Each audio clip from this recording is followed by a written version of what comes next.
د خیبر پښتونخوا د دې پی ټی آی د حکومت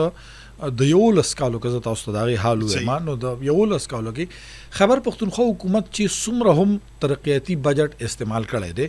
د دې ترقیاتی بجټ کې تقریبا 12 منګ چې ګورو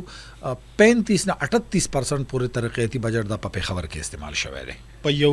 په 11 کالو کې ټولو ذکر او اوورال که منګ وګورو نو د خیبر پښتونخوا په شپږ در شو در زلو کې چې منګ وګورو نو شپږ یو وزلې داسې دي چې هغه تقریبا 68 یا 69% ترقیاتی فند استعمال کړی دی باقی فند چې کم دی دا 10% یا 1% دا د خیبر پښتونخوا ټولو باقی 10 یا 1 زلو استعمال کړی دی په خبر نه علاوه چې کوم ترقیاتی فند ټول نه زیات استعمال شوی دی هغه سواد کې استعمال شوی دی نوخار کې استعمال شوی دی چې سواد کې محمود خان صاحب نوخار کې پرویز خټک صاحب اسد قیصر صاحب او شهرام صاحب چې کوم دی هغه په ثوابي کې یوسف ارشد ایوب او یوسف ایوب دی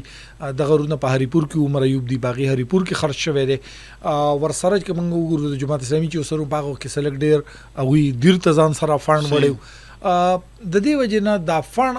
چې کوم دی عاطف خان